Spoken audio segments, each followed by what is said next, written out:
have Darrell Vaz, the Member of Parliament for Western Portland, the man who brands himself as Mr. Portland. Preliminary reports we are hearing is that the GLP, if not 9-0 across the two constituencies in Portland, certainly 8-1, and Darrell Vaz will tell us if what we're hearing is correct. Good afternoon. Good evening, Mr. Vaz. Good afternoon to you and your listeners. All right. Have you won Portland, and by how much? Well, so far, remember that the official count has not been concluded as yet.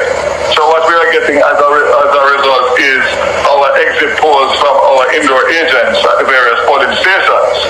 I can indicate clearly that the poll results and the canvass results are coming back clearly in our favor. So far, I would say comfortably. We are just waiting on Port Antonio and Prospect, which are two very strong traditional PNP divisions. Port Antonio being the longest serving councillor in the municipal council as we speak today. I have Mrs. Vaz has 5. I have 4 divisions, so it's 9. We currently win and hold a 72 lead, and we are all 9 were in play as I indicated the clip before. Buff Bay is close. You'll recall that I changed 2 councillors, sitting councillors. Buff Bay was also an issue, so I can't declare that one as yet because it's too close to call at this point. But I would not be surprised if the end result is 9-0 or 8-1.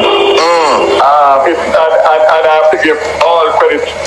Before you go on, Mr. Vaz, let us be very clear. The results you're talking about are the results that your indoor agents... Yes, internal GLP results. That they would have been at the counting center. As a matter of fact, they are still people waiting to vote. They have not closed. Before you go on, Mr. Vaz, let us be very clear. The results you're talking about are the results that your indoor agents... Yes, internal GLP results. That they would have been at the counting center. As a matter of fact, they are still people waiting to vote. They have not closed. 2. Let us be very clear. The results you're talking about are the results that your indoor agents... Yes, internal GLP results. That they would have been at the counting center. As a matter of fact, they are still people waiting to vote. They have not closed 2 clusters because of persons and obviously issues with IDs, etc. So as we speak, there are still persons and compounds in Buff Bay and Orange Bay that are still voting. And Buff Bay was also an issue, so I can't declare that we currently win and hold a 72 lead, and we are... Who joins us live from Kingston. Prime Minister, thanks so much for your patience and for talking to us at what is literally a very busy time for you right now. Can you just tell us how prepared the island is and what preparedness you're at the moment? So the government is at its highest level of alert and preparedness. All our entities that are responsible for disaster and emergency response are mobilized. We have 900 shelters right across the island. I would say that about 90% of them are mobilized and ready. Minister, thank you so much for speaking with us. First of all, coming out of your briefing, what is the latest? Well, so far I've been updated on the number of shelters. We are close to now some 60-odd shelters across the country. My information also is that at least 85% of our shelters are in operation, and this is right across the country. Joining me now is Senator Matthew Samuda and meteorologist Evan Thompson, both with Jamaica's Ministry of Economic Growth and Job Creation. Thanks so much for joining us. Thank you so much for having us. Senator Samuda, I'll start with you because you've been leading the hurricane preparation. What are people and businesses in your country doing to prepare for this monster hurricane?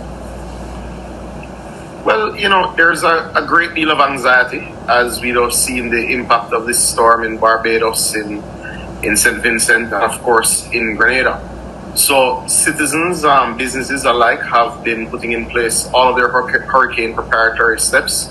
So there's a great deal of activity at the supermarkets, great deal of activity at our hardware stores. and people are putting in place the protection mechanisms that we know work. At the government level, we've been focused on clearing major drains right throughout our townships. We've been ensuring that all of our government buildings are indeed protected by way of being boarded up, ensuring that roofs are secure. We're doing what we can, but ultimately we've also been focused on ensuring that citizens have the information. So those who are in low-lying areas, those who are in flood-prone areas, go to any of our 780 plus shelters. Okay, so where are we, as I was asking, and what are our options? Thanks everybody for coming in. I'm going to actually start with Dr. Elaine McCarthy, who I don't think we've heard from at all throughout this discussion. As I said, you represent the Jamaica umbrella groups of churches on the committee, and for clarity, you signed the report that came from the Constitutional Reform Committee on behalf of the groups you represent, correct? That's correct. Tell us why.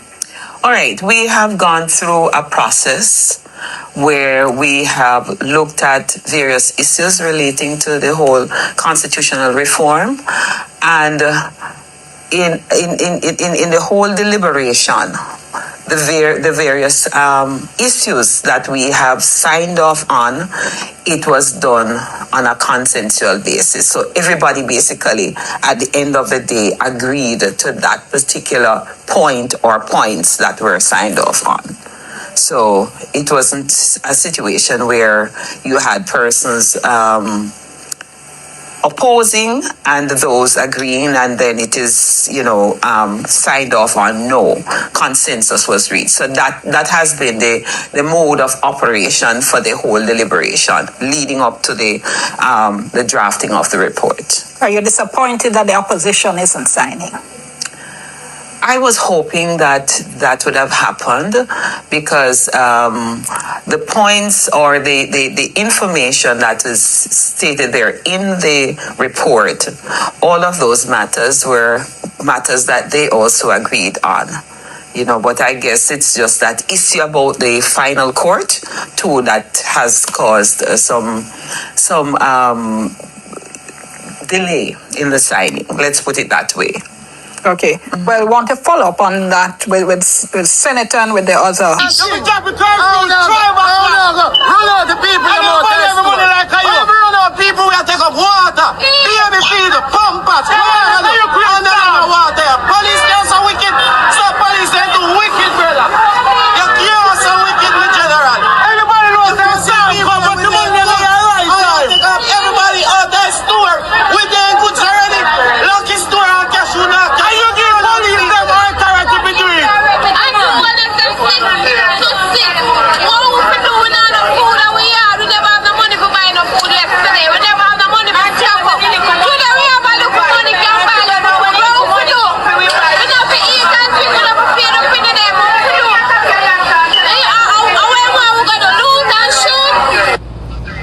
But the police say they will not make any exceptions.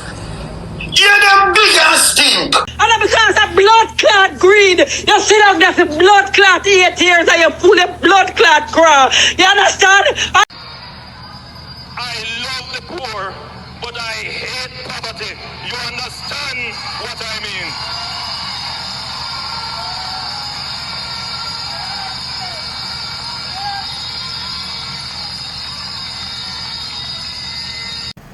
Keep blazing your fire, fire, fire. Blazing your fire, fire, fire. This is Jimmy Morgan, bigging up Aromatic Realist TV. Real about ya here. Subscribe now. YouTube. Boom.